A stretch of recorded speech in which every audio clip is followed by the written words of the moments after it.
Starting. Okay. This thing's already glitched twice tonight, so if it glitches again, I don't know what to do, people. iWorld 16. And unfortunately that title is true. Apple copies Hewlett-Packard. Are you with us, Bit? I am. He is here. Okay. We don't have Philip. He's sick. We wish he gets well. I always find this time of year weird. Everybody gets sick, and I feel like there's something wrong with me because I never get sick. I know. It's like I've been sick I can count them 5 times in my life. So I'm not Superman or anything, but I don't get sick every year like everybody else seems to. Okay, it's not like there's a lot going on in the world this week, other than the obvious rants. Are you calmer now? Can you? Is there any of these you want to go into? Well, I'm actually trying to go into the show documents as we speak. That's what I was looking at. Okay. Let's see. But from the iPad, when the keynote that we were discussing last time, I've calmed down as I guess the best that one can calm down. No, I was becoming convinced or something like you were going to change your religion or something, man. You were getting all freaking. It's Apple sucks. They're fucking everything. I'm like, okay, he's this close to converting people. So is it just you and me for this show? It's just you and me for this show, so we can go over anything from this list we freaking want to. Though something I threw in here because of the after conversation we had the other day is, I don't actually know on this. Is OS X going to support ARM, or does it? It can. I mean, see, OS X, I'm sure has varying Mach-O file headers, meaning it can be compiled to most architectures. So, is it a question that it can run an ARM? Of course it can. But would OS X support it now? Because why Unix can support that, have Apple compiled that out in the current versions of it? Or? Well, the way they do it, and I'm sure Linux does as well, is they don't want to weigh the footprint or have any of their kernel header files in the terms of OS X Mach-O files carry any more than they need to. But in terms of OS X as an iOS being the obvious, I don't know what you would call it, a daughter of a full desktop version of OS X, yes, it can run on ARM. Well, but see, we got to talking about what if ARM starts to become more prevalent in desktop environments. Right. Which, Windows obviously sees happening. Linux is ready to support, and it's not like it's this crazy thing. Here's the process for adding that support to Linux. Okay, download the few tools I need, run the make thing and compile a new kernel. Click, click, click. Okay, wait for it to get done. I'll come back next week. But in OS X, you have to wait for Apple to do that. So do you, well, wait a minute. I'm not as familiar with Linux. So you're saying that?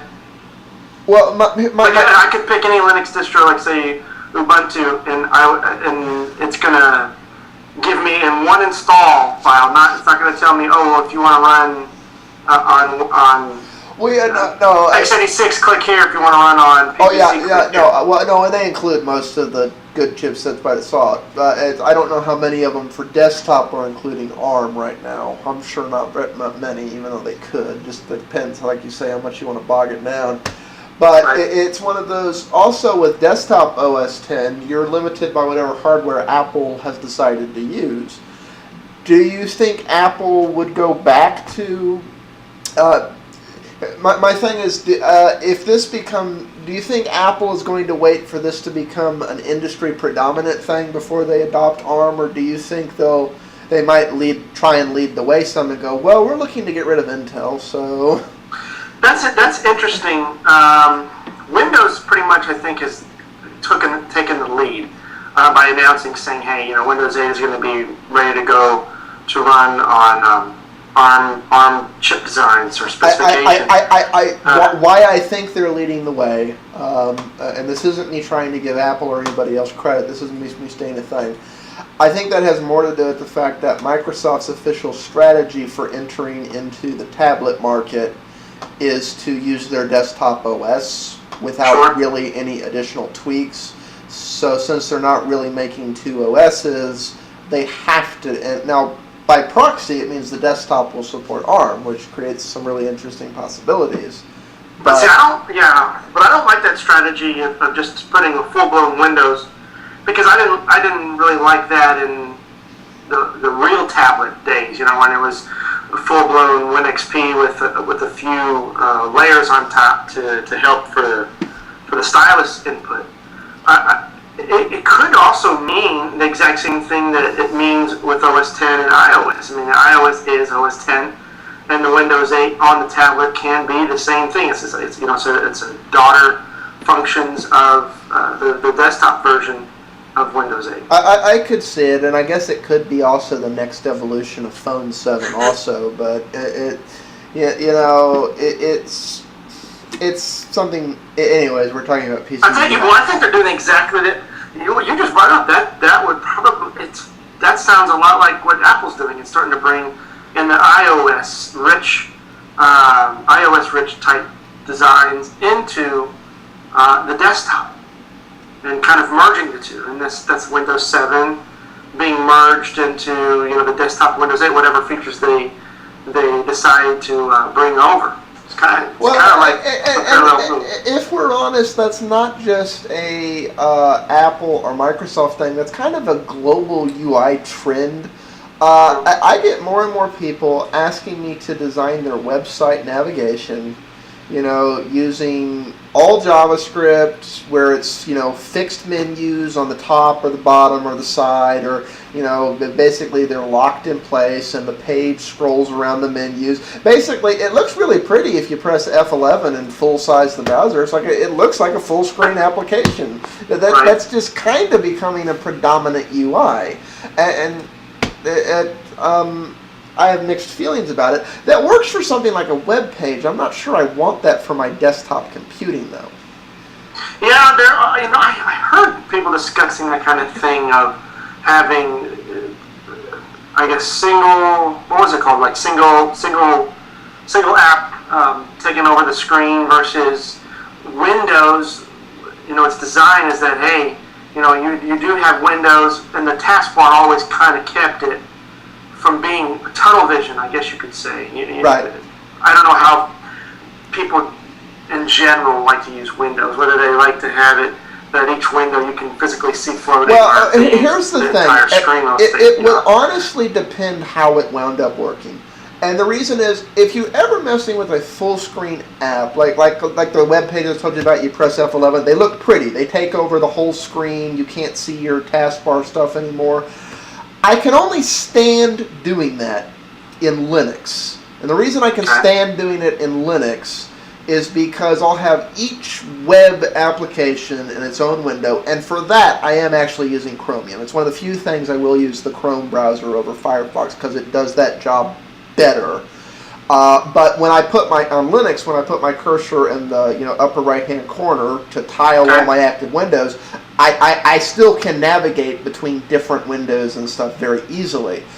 That's part of Compiz. OS 10 also has that feature. It's like I keep getting the names messed up. It's Scale here. I want to say it's Expo in OS 10. Expose. Yeah, as long Expose, that's it. As long as Expose would still work with that. Like if you put your mouse in the corner to do Expose and go from full size app to full screen app to full, as long as that functionality still works. But I haven't gotten my hands online to screw with that and go, well, with these full screen apps, if I put my cursor up there to trigger Expose, do I see my full screen apps tiled? Well, okay, go ahead. Finish your thought. Well, that is my thought finished. Well, there's a feature online that's coming that I would say would be great on iOS, which is, they call it Mission Control.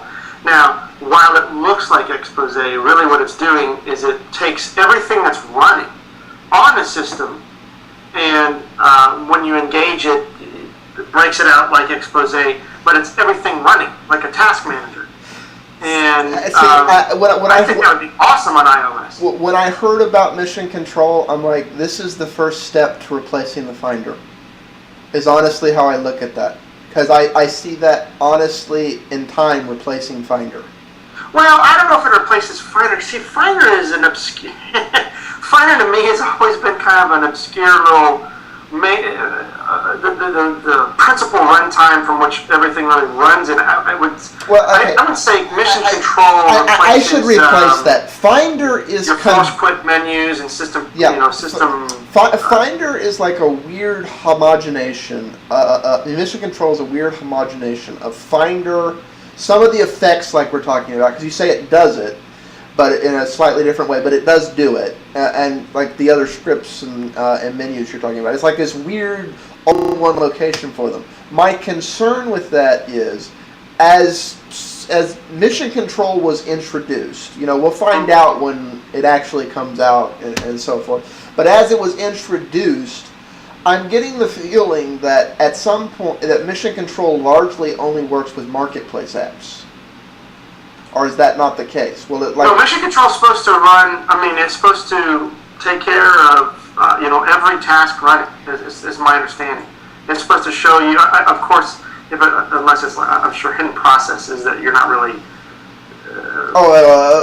That is one of the things about OS X that's kind of bugged me. It's like, there's all these other processes that the end user should never have to think about because they're not important, even though they're the core of your system. So yeah, as long as they still leave, I'm forgetting what it is now. What is that equivalent to the task manager on OS X? Well, it's not, I wouldn't, you mean like, there's several ways of getting it through system preferences to seeing all I mean, in Linux, it's the system activity thing. You have like an activity monitor and all kinds of stuff. Yeah, in OS X, it's called something different, and it's there in the application. It's like it'll show you all your running applications and processes. I always forget what the heck it's called. And activity monitor? It's the thing. Activity monitor shows you everything that's right. Okay, so activity monitor. Out of curiosity, I've never been able to find it. Is there a one hotkey button launch to that? I don't know. Because in Windows, Control Alt Delete. Now with Windows Vista up, with Windows Vista up, it's Control Alt Delete, and then you have to select Task Manager from the nice pretty list that comes up. In Linux, Control Escape. I get the system activity thing. In OS X, if there's one already, in Terminal, all you got to do is type top. The word top, and you can see everything. Yes, I know, but it's one of those things. It's always kind of surprised me. I just kind of assumed I didn't know what it is, but I'm kind of beginning to wonder if it exists. That there isn't like some quick key combination to just get this thing up, diagnose a problem, and close it. Because there are times, even on a Mac, that you have to do that, and I shouldn't have to go through the applications and system find the thing. It's like I shouldn't have to go through all these subtext to find it. Because that's the only way I know how to launch it on a Mac. I can get there, assuming the system hasn't completely locked up, which is one of the reasons I really like having the quick key combination, because if in the event of a system lockup, a quick key combination helps you get that thing and kill the thing that's locked up the system. Yeah. You can assign, though, in OS X, you can assign one-click access, like on a mouse, to open up anything from like the 5th or 6th button. Like I use Razer mice with OS X, but the Mighty Mouse, I think it was when it was called the Mighty Mouse, you had several buttons, on the side, and you could use that, and you could use that to call. Or you can use hot corners. You can assign a hot corner to bring up activity monitor. There's any number of ways to use shortcuts to do anything you want besides activity monitor. Yeah, but the thing with hot corners and stuff is if your system's locked up, it's not going to realize you're accessing the hot corner, or you may not be able to. Well, if the system's locked up, you'd be hard pressed to get anything to work. Here's the thing: when a system locks up, of course, I'm talking about like when Windows locks up. It is harder to get Linux to lock up, but there are times I've locked OS 10 up where I just get stuck in that beach ball of death. But when something gets locked up, what happens is you get like a second of lucidness, like a nanosecond. And if you press like the key combination thing, when that next second of lucidness comes on, in a very laggingly way, it will execute that command. Mm-hmm. But if it's something that's like going to require you to move your mouse all the way across the screen, well, that'll take you 4 hours to do. Because it's like, okay, locked up, because you'll think you're there, but you're not, and you know what I mean? There's something to be said for just a simple keyboard combination. Because the next time the system has any free resources to momentarily get unlocked, it will do that. And then you can actually do something. Right. Well, if you, like I said ahead of time, if you do assign any number, you don't have to use hot corners or. Well, yeah, you'd have to assign some key combination yourself. But basically, you have to plan for when your Mac locks up, which is, ironically, the first thing. Hey, Macs lock up? That never happens. Right. I'm not going to rub it in. It's like. It's like I don't pretend they're perfect systems that never. It's okay.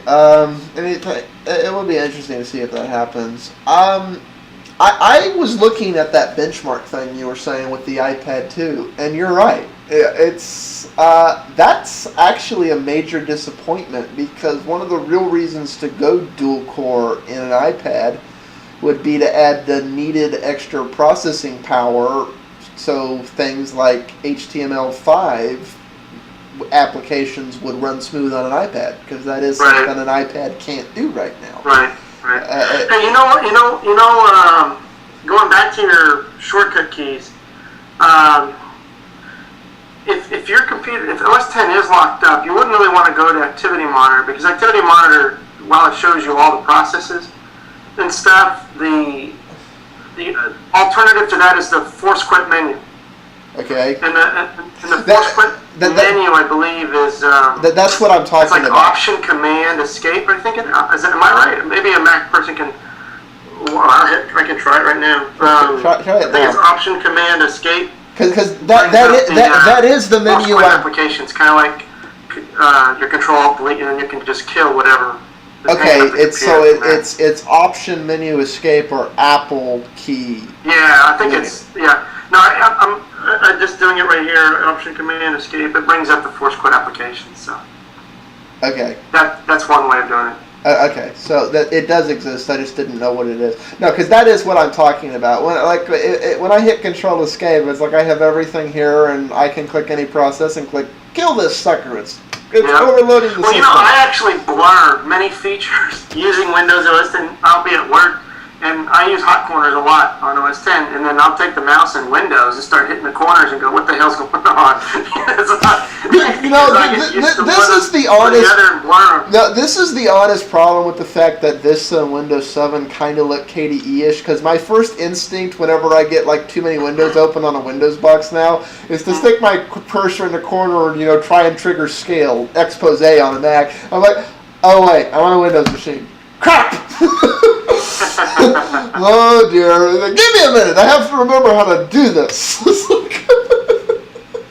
Because it does get a little cumbersome. It's like when you get used to that fluidity, it does get a little cumbersome to move. It's like, you mean I have to manually go?